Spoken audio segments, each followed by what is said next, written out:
Assalamualaikum warahmatullahi wabarakatuh. Video kita kali ini adalah sebagai kelanjutan dari video-video yang telah ditampilkan dalam channel ini, seperti arti kata iman, nilai dan harga iman, ruang lingkup iman, dan sejarah iman. Di sini dirinci lebih dalam lagi ayat-ayatnya tentang keberadaan berbagai alternatif yang sudah digariskan oleh Al-Quran sesuai sunnah Rasul, yang secara sadar atau tidak sadar atau mau tidak mau sebenarnya manusia telah memilih jalan hidupnya masing-masing di atas garis tersebut. Nah, karena ketidaktahuan manusia akan keberadaan alternatif-alternatif tersebut di dalam Al-Quran, maka video ini akan memperjelas kembali tentang keberadaan alternatif-alternatif tersebut. Namun sebelumnya kita pahami terlebih dahulu istilah pokok-pokok persoalan iman. Dimulai dari pokok-pokok, apa yang dimaksud dengan pokok-pokok, yaitu asas atau dasar atau intisari atau yang sangat penting. Adapun istilah persoalan, apa yang dimaksud dengan persoalan, yaitu sama dengan perbahasan atau perdebatan atau perbincangan atau hal-hal, atau bisa juga perkara atau masalah atau problem dan lain sebagainya. Kemudian yang terakhir istilah iman, seperti yang sudah kita bahas sebelumnya, arti iman yaitu al-imanu aqdun bil qalbi wa iqrarun bil lisan wa amalun bil arkan. Disingkat, iman sama dengan pandangan dan sikap hidup. Jadi pokok-pokok persoalan iman berarti hal-hal atau perkara-perkara apa saja yang sangat penting yang terkait dengan pembahasan tentang iman atau pandangan dan sikap hidup atau hidup. Pokok-pokok atau hal-hal yang sangat penting tersebut ini dibahas dalam subjudul yang pertama adalah garis iman.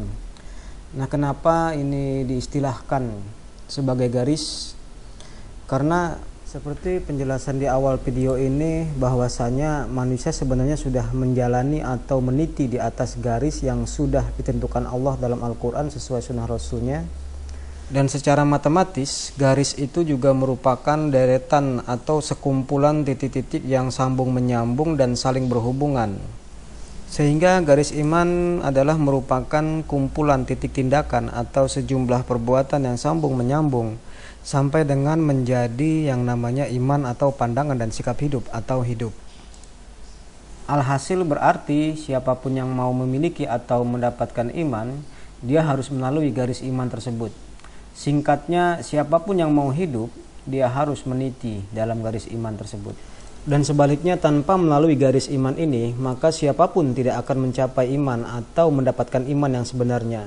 Dengan perkataan lain, garis iman ini mengandung strategi dan taktik yang harus dijalankan oleh setiap umat manusia di muka bumi ini. Di mana yang namanya strategi itu merupakan rencana yang cermat mengenai kegiatan untuk mencapai sasaran khusus.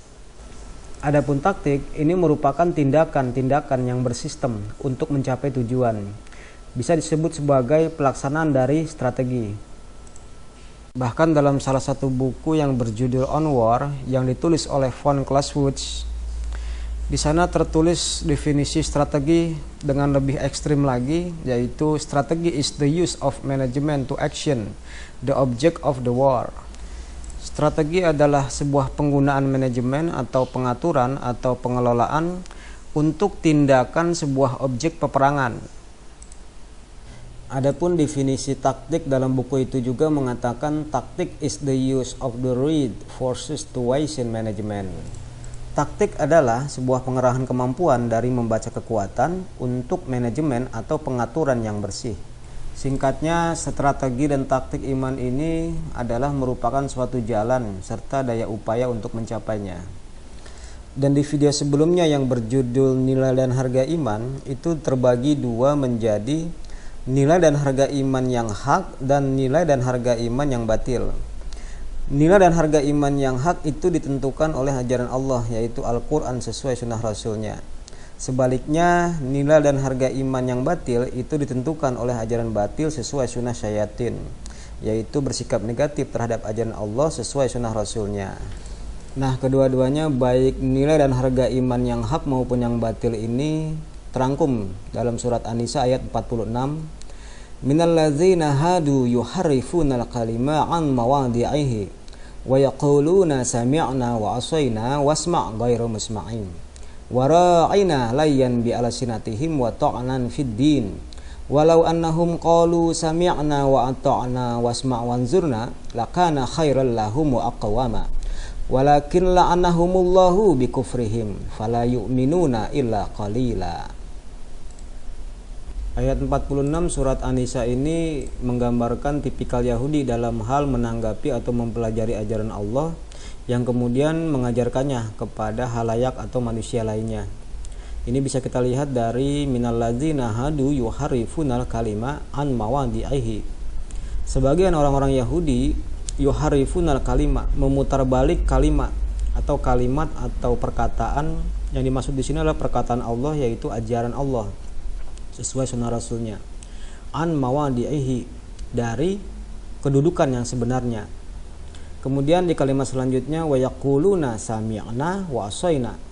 Wa di sini adalah kata penyambung, bisa berarti yaitu, dan sebaliknya, selanjutnya, dan lain sebagainya sesuai dengan konteks kalimatnya masing-masing. Dalam konteks ini wa di sini artinya adalah yaitu, karena berhubungan dengan ayat sebelumnya atau kalimat sebelumnya. Wa itu yaitu yaquluna, mereka menyatakan atau berkata, di mana isi perkataannya adalah sami'na wa asaina dan wasma' ghairu musma'in. Isi pernyataannya adalah sami'na, kami telah menanggapi atau menyimak atau mempelajari apa yang kalimat tadi, kalimat dalam arti ilmu Allah. Tapi wa asaina, kami menolak atau tidak mau hidup menurut apa yang sudah disami'na, sudah diajarkan atau diterima atau disimak. Kemudian kalimat selanjutnya wasma, yaitu isma. Isma itu tanggapilah, sebuah kata perintah yang dinyatakan oleh Yahudi, merupakan ajakan untuk belajar, untuk menanggapi apa yang sudah dipelajari oleh Yahudi. Tapi di kalimat selanjutnya merupakan komentar Allah terhadap isi dari wasma tersebut. Itu komentar Allah. Jadi wasma ghairu musma'in sebenarnya dua kalimat yang diucapkan oleh pihak yang berbeda, yaitu pihak Yahudi dan pihak Allah, namun digabung menjadi satu kalimat, wasma ghairu musma'in. Wasma, tanggapilah, ghairu musma'in, bukan yang ditanggapi, atau menjadi bukan yang sebenarnya ditanggapi sebelumnya, menjadi bohong.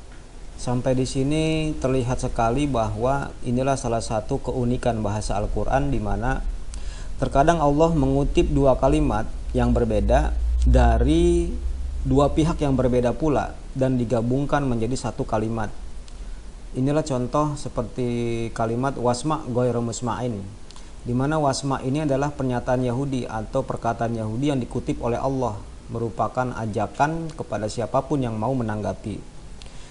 Dan kalimat selanjutnya seperti yang dijelaskan tadi adalah komentar Allah terhadap isi dari ajakan tersebut, bahwa isi dari ajakan tersebut adalah ghairu musma'in, bukan yang sebenarnya ditanggapi.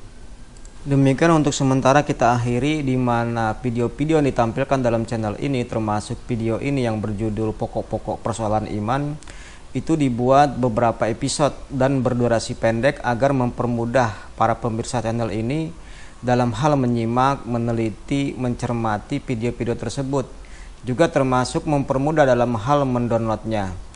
Namun kemudian insya Allah nanti akan dilanjutkan dalam episode-episode mendatang. Kita akhiri, wassalamualaikum warahmatullahi wabarakatuh.